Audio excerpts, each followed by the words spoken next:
Howdy, everyone. Yeah, welcome again. How's it all going? Yeah, how's the tournament going? Tell you what, um, what's becoming very clear as you watch sides is there's kind of this divide, this separation, where you have teams that have a great clarity on how they're going to go about things, how they're meant to, and there isn't a hesitation with regard to actually doing that. So what am I talking about? I'm talking about batting. Actually, I'm talking about sides that are getting what are high scores and scores that we would have expected with the freeing up of batters because they have the option of an impact sub, which essentially says you have a longer batting lineup. With teams that already, even when they bat first, have long batting lineups and probably don't need to call on an impact sub. They'd have a batter waiting, but don't end up using them because there's this freedom of thought and clarity of thought. Go at it, take the aggressive option. You have enough in terms of resources in the dugout. Then you have the other side where there are teams perhaps that don't have the resources, and I don't go for that actually because all the teams have the resources, but they're teams that, despite the resources, still are in what I would call a an old style sort of thinking where you have the less aggressive option, and when you run into trouble, so lose a wicket, lose two wickets, the effect of that is still the same as when you were playing what I'll call 11 versus 11, rather than in now where you're playing 12 versus 12. This is with that impact sub and an extra person that you can have come into your already rather deep batting lineup. The reason I'm talking about this and the lack of clarity is because of this whole story of strike rate. Now, as commentators, as those who are observers, and us who just watch the game from the outside, quite obviously, we might kind of make things out to be simpler and easier than they really are. Or let me go with easier than they really are, not necessarily simple, because many things are quite simple, but not necessarily easy to do. Okay, so that said, it still shouldn't kind of be the excuse for those who don't end up doing the wrong thing, being the players out on the park and kind of running into trouble when really you should run into trouble the other way. How often have you heard us say up in the commentary box that, look, I can understand why the umpire gave that out or gave it not out. And you can make an error, but it can be understandable, the error, because of the circumstances. I struggle to think of an example right now, so I understand why he gave that out.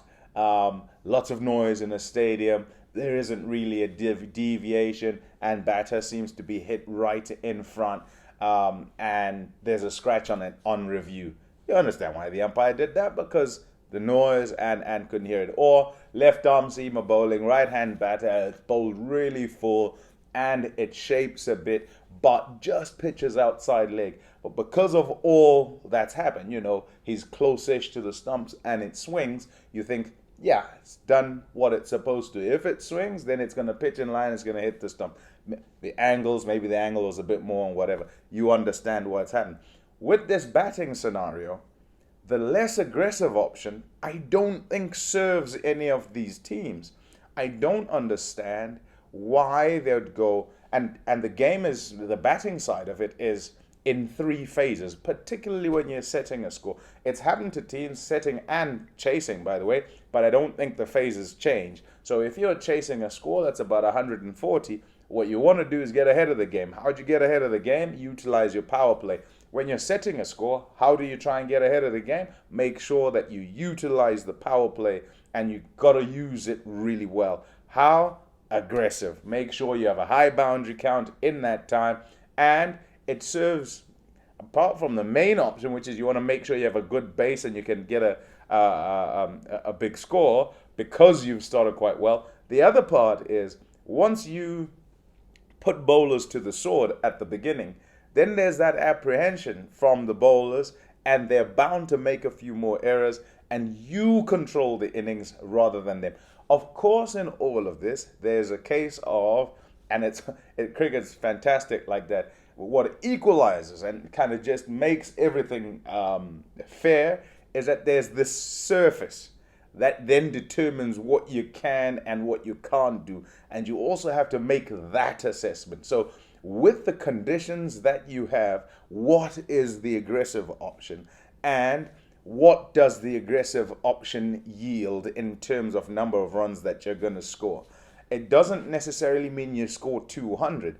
Sometimes 170, having taken the aggressive option, is a quite unreachable target. I say unreachable. More often than not, it's not going to be reached because the surface is a difficult surface, and you utilize that first 6 overs, went aggressively, and were prepared to lose 2 and 3 wickets. But whilst the ball was hard on you, you made hay and therefore got ahead of the game, and thus you get to 170. When the next team comes to bat, they recognize the difficulty, gives you more of a chance, you have more leeway, you've got 15, 20 runs above par, par being what is a winning score, not what is an average score. So all those things are important. Strike rate. What is the best strike rate on this surface? Generally, you expect batters to be batting at a high tempo. You expect them to be taking the aggressive option. Once you go through the power play,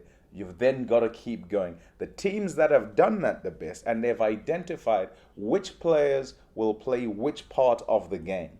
If you go from power play into the middle overs and you go boom like that as a batter and then slow down, you're not helping the team, because then you're asking those who are supposed to play in the middle to come and repair what you've done by batting doubly quicker, and then still do their job by still trying to accelerate from there.